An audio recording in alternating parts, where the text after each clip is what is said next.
Dear students, आज का हमारा टॉपिक है an imperial capital of Vijayanagar 14th century to 16th century. Theme 7, book 2। Vijayanagar का इतिहास ऑलमोस्ट 200 साल का रहा है, 1336 टू 1565, यानी 1336 से 1565 तक। इसे हम्पी के नाम से भी जाना गया, वहाँ के लोकल गॉडेस या देवी के नाम से, जिनको पंपा देवी कहा गया, जो विरूपक्ष मंदिर के भगवान शिव की पत्नी मानी जाती हैं। Vijayanagar was founded by two brothers, Harihara and Bukka, in 1336। दो भाई थे, हरिहर और बुक्का। उन्होंने इस एम्पायर को एस्टैब्लिश किया, इसकी स्थापना की। और ये कहाँ है, पहले ये समझना ज़रूरी है कि ये इसका लोकेशन क्या है विजयनगर का।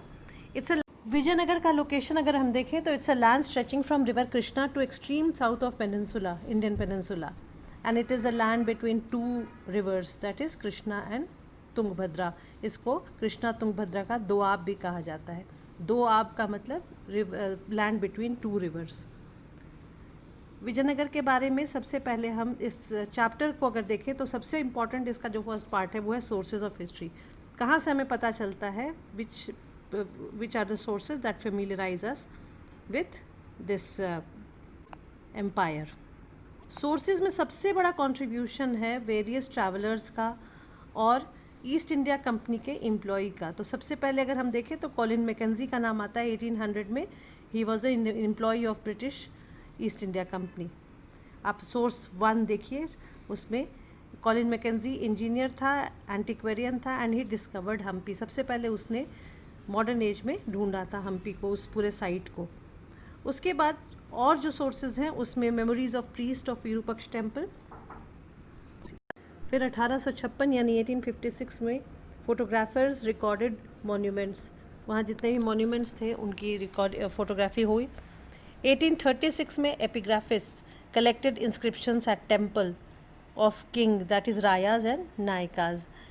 और इसमें क्या था, इस एपिग्राफिस्ट ने जो कलेक्ट किया था इंस्क्रिप्शन, जो अभिलेख जो उनको मिले थे, उसमें recording it recorded donation and important events जो रायाज और नायकाज के टाइम में होते थे, यानी विजयनगर एम्परर्स के टाइम में। फिर आता है अकाउंट्स ऑफ फॉरेन ट्रैवलर्स, जो लोग बाहर से आए, इंडिया जिन्होंने विज़िट किया, अलग अलग देशों से आए। इटली से आया निकोलो दी कॉन्टी, फिर पर्शिया से अब्दुल रज़ाक, फिर रशिया से अफनासी निकितिन, और ये सब लोग आए 15th सेंचुरी में। 16th सेंचुरी में आने वाले ट्रैवलर्स में मेनली पोर्चुगीज़ ट्रैवलर्स का नाम आता है, जिसमें दुआर्ते बारबोसा, डोमिंगो पेज और फर्नाओ न्यूनिज, इन तीनों का नाम आता है। ये आपका 1 मार्क क्वेश्चन में आ सकता है। फिर literature written in Telugu, Tamil, Kannada and Sanskrit, जो उस ज़माने के लिटरेचर मिले हैं 3-4 भाषाओं में, तेलुगु, तमिल, कन्नड़ा और संस्कृत में जो लिटरेचर मिले हैं, ये भी एक बहुत रिच सोर्स ऑफ हिस्ट्री माने जाते हैं, जिससे पता चलता है। चैप्टर शुरू करने से पहले हम इस चैप्टर को 2 पार्ट में डिवाइड कर लेंगे, तो हमें समझने में आसानी होगी। 2 सेगमेंट्स में डिवाइड करेंगे, तो जो पहला सेगमेंट होगा that will cover the introduction and sources, जो हम ऑलरेडी कर चुके हैं। इसके अलावा political, economic system and decline of empire, तो ये 3 चीज़ें और हैं फर्स्ट पार्ट ऑफ चैप्टर में। पॉलिटिकल में क्या पढ़ेंगे हम, राजाओं के बारे में, उनके सेनापति के बारे में, यानी रायाज, नायकाज और अमर नायकाज के बारे में। और इकोनॉमिक जो सिस्टम था उसके बारे में पढ़ेंगे। ट्रेडर्स, जिसमें फॉरेन ट्रेडर्स भी बहुत इंपॉर्टेंट थे, लोकल मर्चेंट्स भी थे, और जो मार्केट्स थे जहाँ पे सारी ट्रेडिंग होती थी। सेकेंड सेगमेंट में हम कवर करेंगे केस स्टडी। किसका case study? Case study of town of Vijayanagar empire, उसका डिटेल स्टडी हम करेंगे। उसके बाद हम टेम्पल आर्किटेक्चर के बारे में पढ़ेंगे, और जो बिल्डिंग्स मिली हैं टेम्पल्स के अलावा उसके बारे में हम जानेंगे। उसके बाद how the scholars surveyed the site of Hampi and compiled the information, जितने भी स्कॉलर्स थे उन्होंने किस तरह से उसको ढूंढा, उसके बारे में इंफॉर्मेशन गेन किया और उसके बारे में डिस्क्राइब किया, समझाया। So let us begin our study of the first segment. First segment में, as we have already done, Vijayanagar empire was founded by Harihara and Bukka. 2 भाई थे जिन्होंने एस्टैब्लिश किया विजयनगर एम्पायर को। उनकी सोसाइटी को प्लूरलिस्टिक सोसाइटी माना गया है, विजयनगर की सोसाइटी को। और why? Because people spoke different languages and people follow different religion. काफ़ी सेक्युलर था, अलग अलग रिलीजन को लोग मानते थे और लोग भाषाएं भी कई तरह की बोलते थे। फिर political relation of Vijayanagar kings का को क्या कहते थे? रायाज। नॉर्दर्न फ्रंट से दे कम्पीटेड विथ, और northern frontier they competed with Deccan sultans, Gajapatis of Orissa. Orissa के आप इसमें आपका मेंशन होगा 3 वर्ड्स आप देखेंगे, गजपति, नरपति एंड अश्वपति। नरपति विजयनगर के राजाओं को रायाज को कहा गया है, गजपति उड़ीसा के राजाओं को कहा गया है, और अश्वपति जो डेक्कन सुल्तान थे उन लोगों को Ashwapati, because they were good on horses. ये रीज़न क्या था कंपटीशन का? जो पॉलिटिकल कंपटीशन था विजयनगर के राजाओं का उड़ीसा से और सुल्तानों से, to control the fertile river valley. सबसे ज़्यादा इंपॉर्टेंट चीज़ थी, उस जो दोआब रीजन जो था वो बहुत काफ़ी फर्टाइल था, इस वजह से उस रीजन की जितनी भी लड़ाइयाँ हुई वो इसी वजह से हुई कि कौन उस दोआब का मालिक बनेगा। और सेकंड रीज़न क्या था? To control resources generated by lucrative overseas trade. इतना रिच, इतना प्रॉस्पर वो एरिया था, इतना अच्छा ट्रेड होता था कि हर कोई चाहता था ट्रेड को कंट्रोल करना। So these were the 2 reason why Vijayanagar king and other kings of that region wanted to capture that land, or that determined their political relation. Trade relation से होने वाले इंटरेक्शन की वजह से, जो आपस में एक दूसरे से मिलना जुलना होता था, उस वजह से ये लोग आइडिया शेयर करते थे, खास करके आर्किटेक्चर में। जो आप पाएंगे कि विजयनगर किंग्स ने काफ़ी बिल्डिंग टेक्निक्स जो है वो बोरो की है।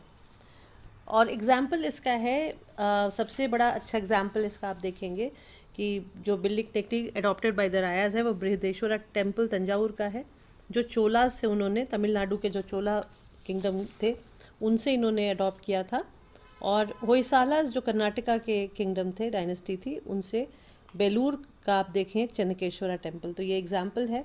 फिगर 7.3 में अगर आप देखें तो बृहदेश्वरा टेम्पल, उसमें आप देखिए गोपुरम जो जिसको गेटवे कहा गया है, वो that was built by Vijayanagar ruler. तो ये इनका बड़ा यूनिक सा कॉन्सेप्ट था विजयनगर किंग्स का, कि they used to make gopurams in front of the already built temples, and they already also had their own temple structure.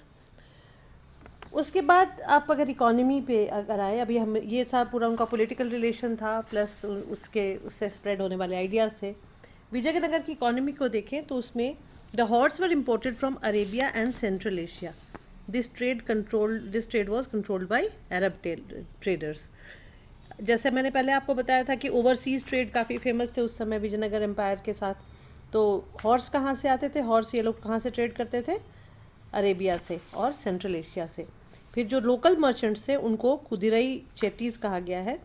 कुदिरई माने हॉर्स मर्चेंट्स, और वो भी इस हॉर्स ट्रेड में इन्वॉल्व थे।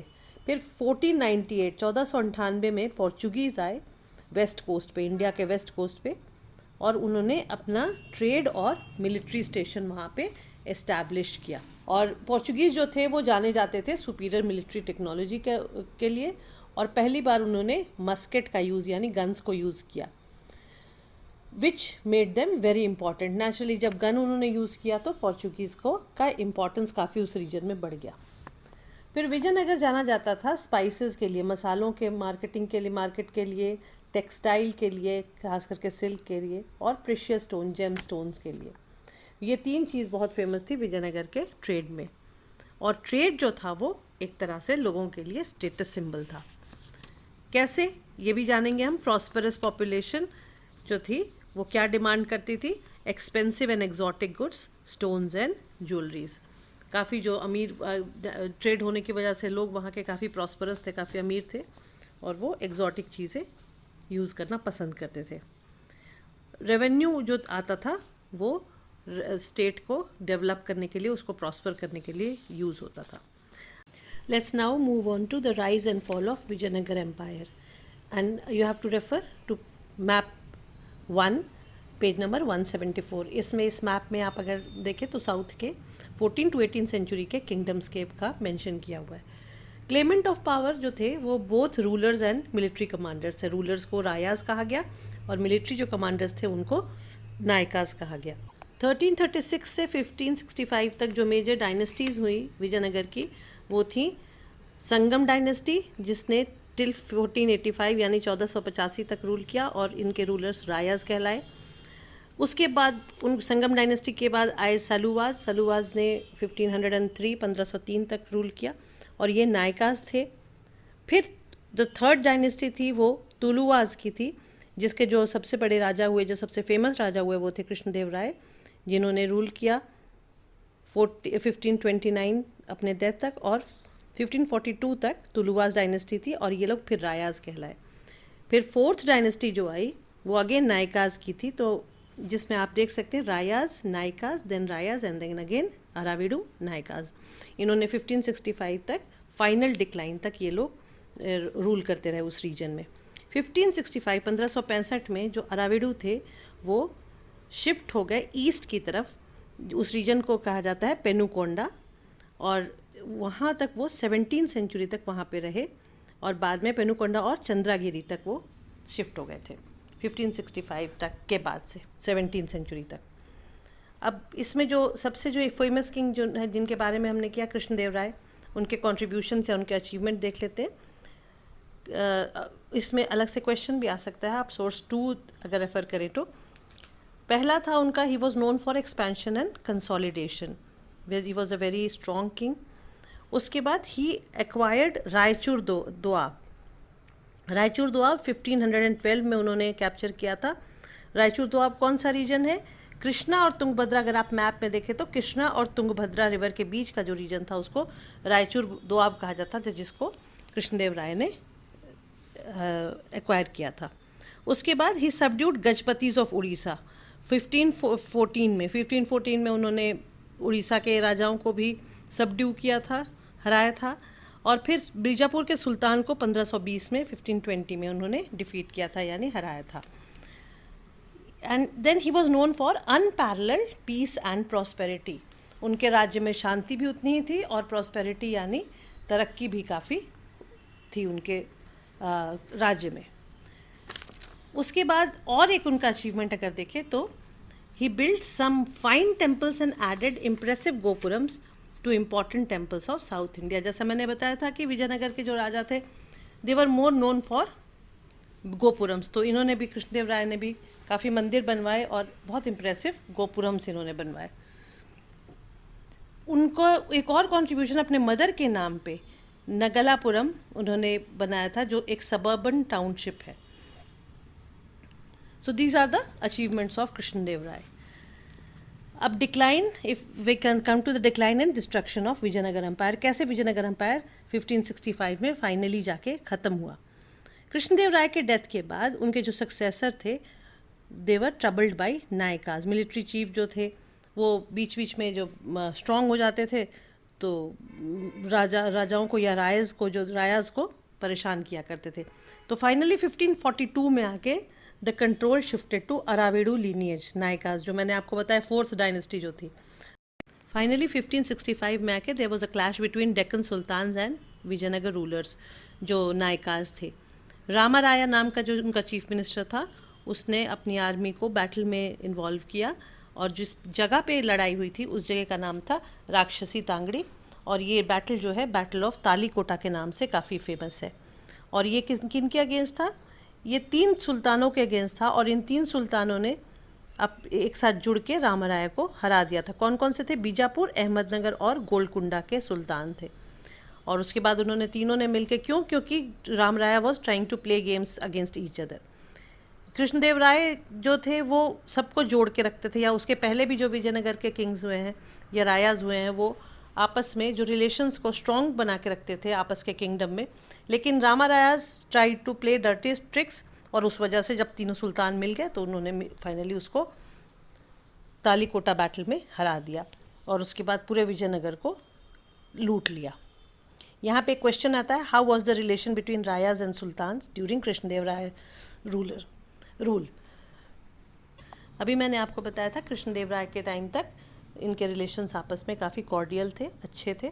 Let's see one by one. Krishnadevaraya helped sultan and established यवन kingdom, काफ़ी उस हेल्प करते थे सुल्तान को उनके किंगडम को एस्टैब्लिश करने में.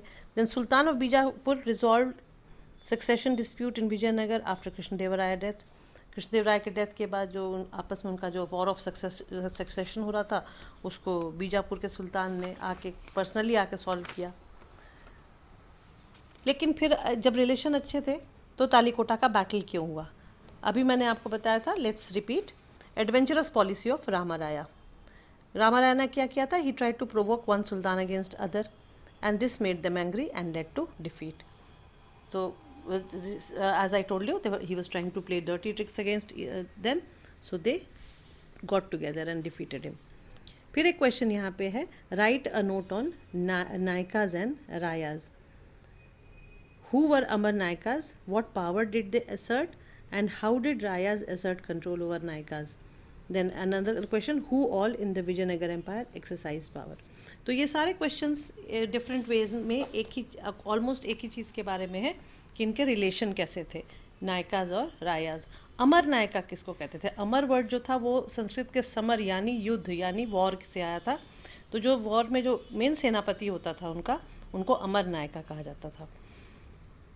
रायाज कौन थे? जो रूलर थे, जो राजा थे, और नायकाज उनके मिलिट्री चीफ थे. अमर नायकाज मिलिट्री कमांडर होते थे, विच वॉज यूनिक. ये सिस्टम जो था ये विजयनगर एम्पायर में यूनिक था. और जो अमर नायका का कॉन्सेप्ट था वो अगर पर्शियन में देखें तो अमर अमीर से भी निकला है, यानी नोबल. और ये सिस्टम कहाँ से आया था? जो दिल्ली सल्तनत का इक्ता सिस्टम था उससे काफ़ी कुछ मिलता था. नायकाज के पावर क्या थे? नायकाज जो थे यानी जो सेनापति होते थे या मिलिट्री चीफ होते थे, they used to control fort and they had army under them. They moved from one place to another with peasants to look out for fertile land. They spoke Telugu and Kannada. तो ये इनका, और they submitted to Rayas and they paid tribute to Rayas. तो सबसे बड़ा इसमें अगर आप देखें तो इनके पास अपने अपनी आर्मी थी, पेजेंट्री थी पूरी, जो जगह जगह जाके ये लोग फर्टाइल लैंड ढूंढते थे और वहाँ सेटल करते थे. और उसके बाद रायाज को ये ट्रिब्यूट्स पे किया करते थे बीच बीच में. ये शो करता था कि देवर अंडर द रायाज यानी राजा. रायाज मतलब राजा यानी किंग, और नायकाज मतलब मिलिट्री चीफ. अब अमर नायकाज के अगर हम पावर देखें तो he govern territories given by Rayas. Special जो टेरिटरीज उसको मिलती थी, रायाज जो उनको ग्रांट करते थे उसको वो ध्यान रखते थे. फिर वो टैक्स कलेक्ट करते थे पेजेंट से, क्राफ्टमैन से और ट्रेडर्स से. फिर वो क्या करते थे? Retained some revenue for their use like maintaining army. कुछ पोर्शन वो अपने पास रखते थे, बाकी वो आगे राजा को दे दिया करते थे. समय समय पर वॉर के टाइम में they used to provide army to the rayas and they also send tribute to the raya. तो ये कुल मिला के आपका power of nayakas and amara nayakas. Rayas को क्या करते थे? Rayas controlled the nayakas and amara nayakas appeared in royal court with gifts and raya transferred them from one place to another, ताकि एक जगह कभी कॉन्स्पिरेसी ना हो जाए, षड्यंत्र ना हो जाए राजा के खिलाफ. इसलिए राया जो थे वो टाइम टाइम पर इनको ट्रांसफ़र करते रहते थे अमर नायकाज को from one place to another. यहाँ तक हमारा फर्स्ट सेगमेंट हो गया. सेकंड सेगमेंट पर हम आते हैं केस स्टडी. केस स्टडी में हम क्या क्या करेंगे? Town and their structure, other buildings, temple architecture that is gopuram, and finally survey of Hampi site by scholar, that is हम मैपिंग के बारे में पढ़ेंगे. तो ये चार चीज़ें हम सेकेंड सेगमेंट में पढ़ने वाले हैं. Let us begin with town and their structure. Source 3 को अगर आप रेफ़र करें तो it is written by Domingo Paes, जो पोर्चुगीज़ ट्रैवलर थे. उन्होंने विजयनगर टाउन के बारे में, उनके बिल्डिंग स्टाइल के बारे में लिखा है. He characterise by building style. Vijayanagar was characterise by building style. It was a sprawling city as large as Rome, rich with garden and water conduits, that is pipe. Town lied between several hills and full of lakes, palm groves, fruit trees near palace. तो ये सारी चीज़ें डोमेंगो page ने लिखी है विजयनगर के city के बारे में कि बहुत सा स्प्राउलिंग था, बहुत फुल ऑफ लाइफ था, बहुत प्रॉस्परस था। रोम जो आपका यूरोप का फेमस जो सिटी ऑफ रोम था उसके उससे भी बड़ा था। फिर गार्डन वहाँ काफ़ी रिच थे। तो इस तरह की चीज़ें उन्होंने एक्सप्लेन की है। इसके अलावा Vijayanagar town had many more striking features which made it a distinct empire of medieval India. इसका जो डिस्टिंक्टिव लेआउट था उसके बारे में देखते हैं। Water resources, fortification and road and urban core, ये तीन चीज़ें काफ़ी यूनिक थी विजयनगर एम्पायर के लिए। इनके वाटर रिसोर्सेज इतना वेल प्लान था, फिर जो इनका फोर्टिफिकेशन था, पूरे सिटी को बाहर चारों तरफ से फोर्टिफाई किया गया था, फिर इनके जो रोड्स थे, और इनका जो अर्बन कोर था जहाँ पैलेस था, जहाँ मेन सेंटर उनका था, ये सारी चीज़ें काफ़ी डिस्टिंक्टिव थी। वाटर रिसोर्स के बारे में अगर आप देखें तो आप रेफ़र कीजिए क्वेश्चन 2 बैक क्वेश्चन के बारे में, एनसीईआरटी के आपकी जो चैप्टर की का बैक क्वेश्चन है, और सोर्स 4 को। तो इसमें से या तो क्वेश्चन 2 आ सकता है या सोर्स 4 आ सकता है अबाउट वाटर रिसोर्सेज। क्या था? Vijayanagar located in natural basin formed by river Tungabhadra. North से ईस्ट की तरफ तुंगभद्रा रिवर फ्लो करती है और वो नेचुरल बेसिन बनाती है। तो ये एक बड़ा यूनिक सा फीचर रहा है उसके बारे में, उनके वाटर रिसोर्स के बारे में। उसके बाद granite hill from girdle around city, पूरे सिटी के आसपास जो ग्रेनाइट हिल है वो नेचुरल गर्डल बनाते हैं, एक तरह से घेराबंदी करते हैं। उसके बाद a number of streams flow to river, उनकी चारों तरफ से जो, क्योंकि रेन फेड पूरा एरिया है तो उससे स्ट्रीम्स बनती हैं और स्ट्रीम्स आके रिवर में मिल जाती है, बड़े रिवर में। Embankment built along streams to create reservoir, जितने भी स्ट्रीम्स हैं उनके आसपास रिजर्वायर बनाया गया है पानी को बचा के रखने के लिए, उसका रिजर्व बनाने के लिए। फिर it's an arid zone of peninsula, इसलिए रेन वाटर स्टोरेज उस समय, रेन वाटर हार्वेस्टिंग उस समय होता था। कैसे होता था? टैंक के द्वारा। It was done through tank. अगर आप सोर्स 4 देखें तो कमलापुरम टैंक के बारे में, it's a very famous tank of that time, ये पहला एग्जाम्पल है, which was in early 15th century. Kamalapuram tank से क्या होता था? It irrigated field and it was taken to royal centre. और सेकेंड एग्जाम्पल आप देखिए हीरिया कनाल के बारे में, which drew water from dam across Tungabhadra river, वहाँ पे डैम था, उससे वो तुंगभद्रा रिवर से पानी कैनाल में जाता था। And it irrigated valley that separated the secret centre from urban core, उनका जो बेसिक जो सीक्रेट सेंटर था और अर्बन कोर था, उन दोनों के बीच में उस जो वैली थी उसको इरिगेट करता था। And it was built bye Kings of Sangam dynasty, जो पहला 4 डायनेस्टी में जो सबसे पहली डायनेस्टी थी संगम डायनेस्टी, उन्होंने बनाया था हीरिया कैनाल।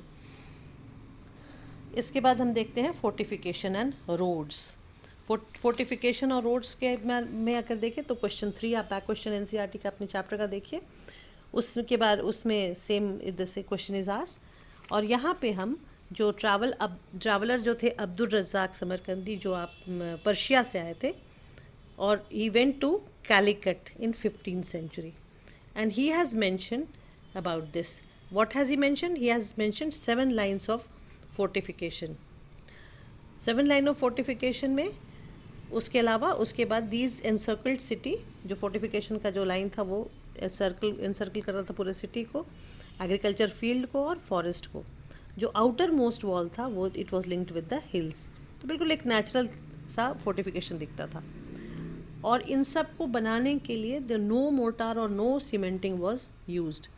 वेज शेप होता था स्टोन ब्लॉक्स और उसको एक दूसरे में फिक्स करके, and it was a permanent feature which was held together. जो आउटर वॉल में अगर आप देखें तो अर्थ पैक्ड विथ रबल, पत्थर के टुकड़ों से उसको अटैच किया जाता था, जो इनर वॉल में उसकी पूरी कंस्ट्रक्शन होता था। और फोर्टिफिकेशन का जो मोस्ट सिग्निफिकेंट फीचर था वो ये था कि it enclosed agriculture area between the first, second and third wall and garden houses. 16th century में डोमिंगो पेस जो ट्रैवलर, पोर्चुगीज ट्रैवलर था, उसने क्या ऑब्जर्व किया? Agriculture field is much inside, they sow rice, have garden, abundant water, and then agriculture tract filled by canal of Tungabhadra river, which the present archaeologists also agree with this. तो 15th century में हमने अब्दुल रज़ाक का observation देखा, 16th century में Domingo page ने same observation, almost same observation किया कि उसमें एग्रीकल्चर फील्ड कहाँ पे इस्टेब्लिश था।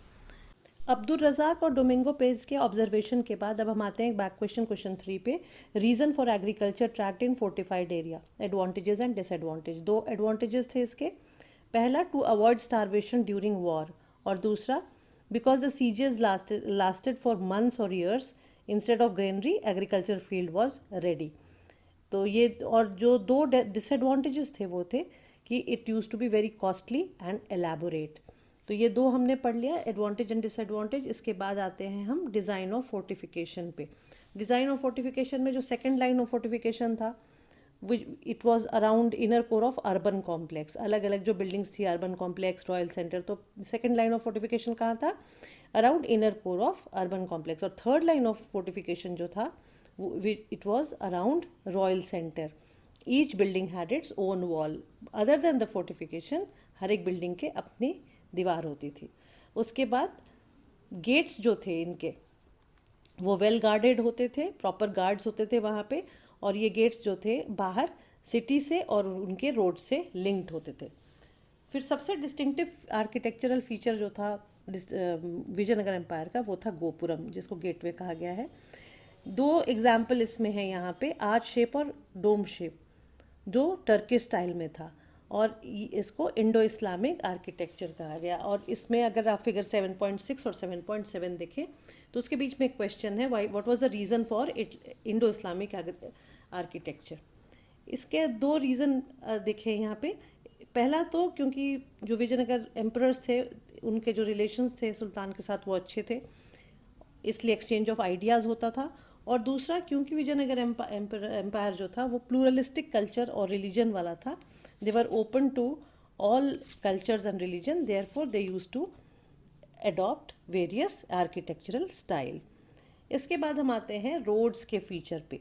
रोड्स के फीचर में देखें तो देर आर सेवरल फीचर्स जो रोड्स विजयनगर एम्पायर के थे। पहला था पाथ्स थ्रू गेटवेज। गेटवेज से निकलती हुए सड़कें थी, सड़कों के दोनों तरफ पेवमेंट थे यानी फुटपाथ थे। रोड जो थी वो पूरे वैली में चारों तरफ थी। उसके बाद इम्पॉर्टेंट रोड्स जितनी भी थी वो कहाँ तक एक्सटेंड होती थी? टेम्पल गेटवेज तक। हर एक जो इम्पॉर्टेंट रोड थी वो मंदिरों से और उनके गेटवे से जुड़ी हुई थी। और दोनों तरफ रोड के, मंदिर से निकलने वाली जो रोड थी उसके दोनों तरफ बाजार थे। तो ये एक बड़ा डिस्टिंक्टिव सा फीचर था। डियर स्टूडेंट्स, अगर मेरा वीडियो पसंद आया हो तो इसे अपने फ्रेंड्स के साथ शेयर करें, लाइक करें और चैनल सब्सक्राइब करें। Thank you.